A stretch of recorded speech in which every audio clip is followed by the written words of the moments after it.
ఒక మహిళా ఐఏఎస్ అధికారిని, చాలా సీనియరిటీ ఉన్న సీనియర్ మహిళా ఐఏఎస్ అధికారిని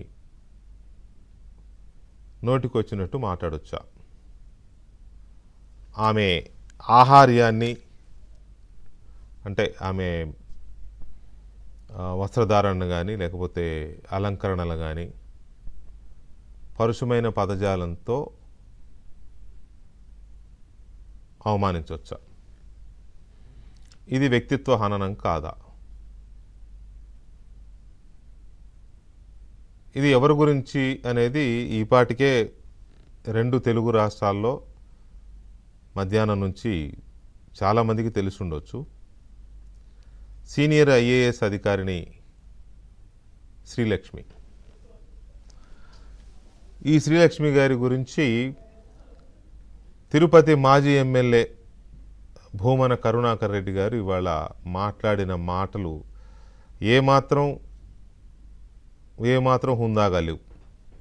హుందాగా కాదు, సంస్కారహీనంగా ఉన్నాయి. చాలా సంస్కారహీనంగా ఉన్నాయి. చాలా లోతుగా, చాలా నీతిగా మాట్లాడే తరహాలో మాట్లాడతానని చెప్పి మాట్లాడే భూమన కరుణాకర్ రెడ్డి గారు, పైగా 2 దఫాలు తిరుమల తిరుపతి దేవస్థానం బోర్డుకి చైర్మన్గా చేసిన భూమన కరుణాకర్ రెడ్డి గారికి తెలియకుండానే కాస్త ఆ దైవత్వమో లేకపోతే కొంచెం ఆ సున్నితత్వమో తెలియకుండానే వచ్చి ఉండాలి.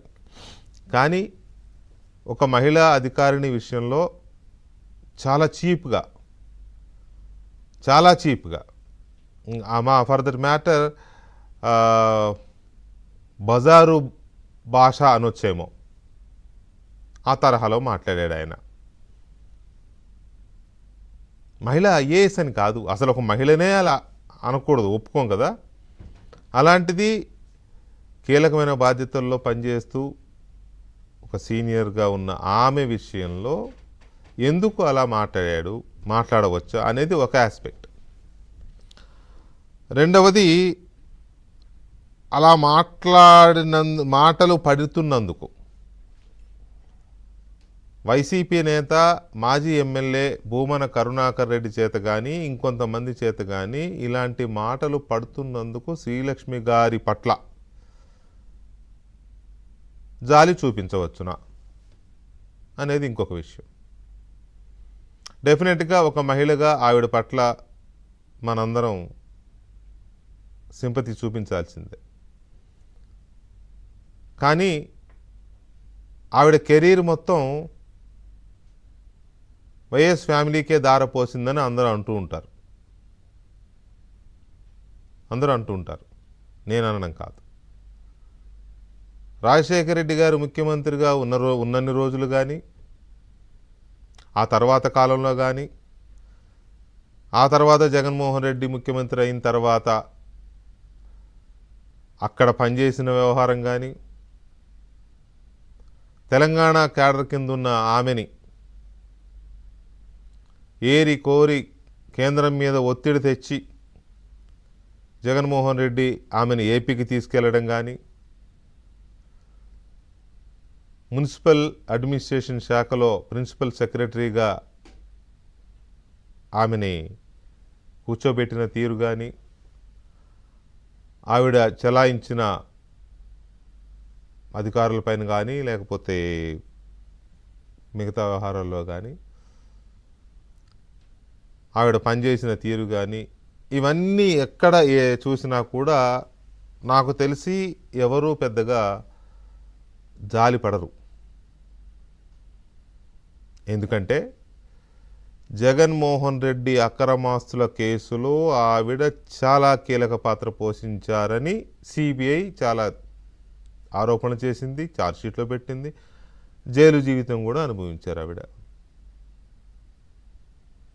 తర్వాత వచ్చారు, మళ్ళీ జాబ్ వచ్చింది, పోస్ట్ అయ్యారు. తెలంగాణలో చేయడం ఇష్టం లేక జగన్మోహన్ రెడ్డి ప్రభుత్వంలోనే చెయ్యాలని ఢిల్లీలో మకాం వేసి నెలల తరబడి అక్కడే ఉండి జగన్మోహన్ రెడ్డి గారి మద్దతుతో పోస్టింగ్ ఏపీకి ఎంచుకున్నారు. ఓకే, అది ఆవిడ ఇష్టం. కొంతమంది అధికారులకి, కొంతమంది నాయకులు నచ్చుతారు. రాజశేఖర రెడ్డి గారు ఉన్నప్పుడు అక్కడ పనిచేశారు. సో ఆ ఫ్యామిలీ పట్లనో లేకపోతే వాళ్ళ నాయకత్వం పట్లనో ఉండొచ్చు, అభిమానం ఉండొచ్చు. కానీ ఒక ఐఏఎస్కి ఉండకూడదు. ఒక ఐఏఎస్ అధికారి నాయకులు ఎవరు, పార్టీ ఏది అని చూడకుండా ఎవరు అధికారంలో ఉన్నా ఆ ప్రభుత్వంలో పనిచేయాలి, రాజ్యాంగానికి లోబడి విధులు నిర్వర్తిస్తూ ప్రభుత్వానికి లాయల్గా ఉండాలి. This is the matter. ఆవిడెప్పుడు అలా లేరు. ఇది రెండో విషయం. మరి ఆ కుటుంబం కోసం పాకులాడి ఈ జగన్మోహన్ రెడ్డి వేల కోట్ల రూపాయల స్కాములు చేస్తే వీటికి సహకరించి జైలుకి వెళ్ళి అయినా సరే నేను ఆయన గవర్నమెంట్లోనో చేస్తానని చెప్పేసి ఢిల్లీలో తిష్టవేసి నెలల తరబడి ఫైర్ వీల్ చేసుకుని మళ్ళీ ఏపీ గవర్నమెంట్కి వెళ్ళి జగన్మోహన్ గవర్నమెంట్లో ప్రిన్సిపల్ శాఖ ముఖ్య కార్యదర్శిగా పనిచేసిన శ్రీలక్ష్మి గారిని ఐఎమ్ సారీ మన్నించాలి, శ్రీలక్ష్మి గారిని జగన్మోహన్ రెడ్డి గారికి అత్యంత సన్నిహితుడైన టీటీడీ బోర్డు మాజీ చైర్మన్, తిరుపతి మాజీ శాసనసభ్యుడైన భూమన కరుణాకర్ రెడ్డి గారు ఇవాళ మాట్లాడిన మాటలు చూస్తే ఆయన్ని సమర్థించాలో ఆవిడ్ని సమర్థించాలో అర్థం కాదు. కానీ ఒక మహిళ విషయంలో అలాంటి మాటలు మాట్లాడడం మాత్రం పూర్తిగా ఖండించదగ్గది. దీనికి జగన్మోహన్ రెడ్డి గారు ఏం సమాధానం చెప్తాడు? నా అక్క చెల్లెమ్మలు ఈమెను కూడా అలాగే పొగిడేవాడు. మీటింగులప్పుడు అక్కడ కూర్చున్నప్పుడు శ్రీలక్ష్మి అక్క లేదా శ్రీలక్ష్మి అమ్మ ఏదో అనేవాడు. మా శ్రీలక్ష్మి అమ్మ సంథింగ్ అలా ఆయన మాట తీరు అలా ఉంటుంది కదా, మా శ్రీలక్ష్మి అమ్మ అని అనడం విన్నట్టు గుర్తు నాకు. మరి ఇప్పుడు భూమన కరుణాకర్ రెడ్డి గారు సీనియర్ ఐఏఎస్ శ్రీలక్ష్మి గారి విషయంలో వాడిన పదజాలానికి ఏం సమాధానం చెప్తాడు జగన్మోహన్ రెడ్డి గారు? ఇక వీటన్నిటికంటే అత్యంత ఇంపార్టెంట్, ఇదంతా ఎక్కడొచ్చిందయ్యా అంటే పంచుకునే దగ్గర వచ్చింది. జగన్మోహన్ రెడ్డి డైలాగ్ ఉంది కదా, దోచుకో పంచుకో తినుకో. దోచుకున్నారు బాగానే ఉంది, ఈ పంచుకుని తినుకునే దగ్గర తేడా కొట్టింది. అది కూడా నేను చెప్తున్నది కాదు, భూమన కరుణాకర్ రెడ్డి గారు చెప్పిన మాటే. తిరుపతిలో ఎప్పుడో రోడ్ల వెడల్పు కోసం కొన్ని భవనాలు కూల్చేస్తూ ఆ భవనాలకి మున్సిపల్ శాఖ కొన్ని టీడీఆర్లు ఇచ్చిందట. ఆ టీడీఆర్ల విలువ సుమారుగా 2,000 కోట్ల రూపాయలు ఉంటుందట. ఆ 2,000 కోట్ల రూపాయలను కొట్టేయాలని శ్రీలక్ష్మి గారు చూశారట. శ్రీలక్ష్మి గారు చూస్తే భూమన కరుణాకర్ రెడ్డి గారు అందుకు పడనివ్వలేదట. అది పడనివ్వలేదని ఆమె నెల్లూరు జిల్లాకు చెందిన ఎవరికో, పక్క జిల్లా అన్నాడు ఆయన, నెల్లూరు అనలేదు కానీ బయట జరుగుతున్న పుకార్ల ప్రకారం చెప్తున్నాను నేను. నెల్లూరు జిల్లాకు చెందిన వేరెవరికో చెప్పి ఆ టీడీఆర్ స్కాము భూమన కరుణాకర్ రెడ్డి తినేశాడు అని అల్లరి చేయించారట. కావాలని అప్పుడు తెలుగుదేశం నాయకులు కూడా మా మీద టీడీఆర్ స్కామ్ అని తెగ అల్లరి చేశారు.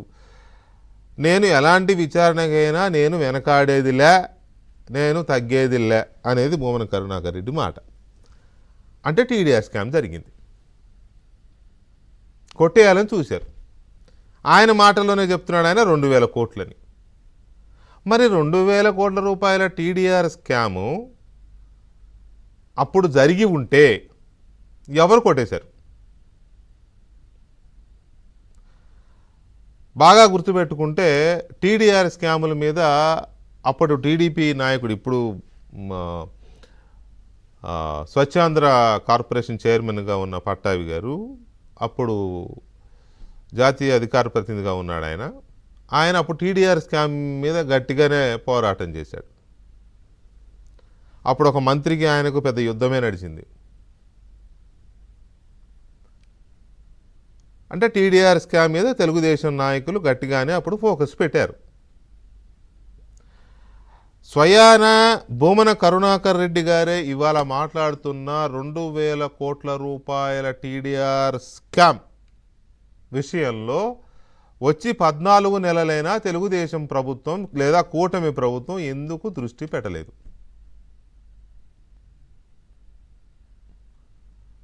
ఎందుకు దాన్ని ఇంతవరకు తీయలేదా, ప్రాసెస్లో ఉందా, స్కామ్ జరిగిందా లేదా, జరిగితే ఎవరు ఎంక్వైరీ చేస్తున్నారు, ఆయన ఏమో విచారణకు నేను సిద్ధమంటున్నాడు, ఆయన ఏకంగా ఒక ఐఏఎస్ అధికారిని మీదే ఆరోపణలు చేస్తున్నాడు, ఆవిడే ట్రై చేసింది ఆ 2000 కోట్లు కొట్టేయడానికని, అంటే ఇండైరెక్ట్గా స్కామ్ జరిగిందని ఆయన చెప్పకనే చెప్తున్నాడు. ఆయననే సాక్షిగా పెడితే, ఆయననే కనుక సాక్షిగా విచారిస్తే ఖచ్చితంగా ఆయన చెప్పేస్తాడు 2000 కోట్ల రూపాయల స్కామ్ ఎలా జరిగింది, ఎవరు తిన్నారని. ఆయన మాటలను బట్టి అర్థమవుతుంది. కావాలంటే చిన్న బ్రేక్ తర్వాత ఆయన ఏమన్నాడో వినిపిస్తాను, దాని మీద చర్చను కూడా జరిపిస్తాను. చిన్న బ్రేక్.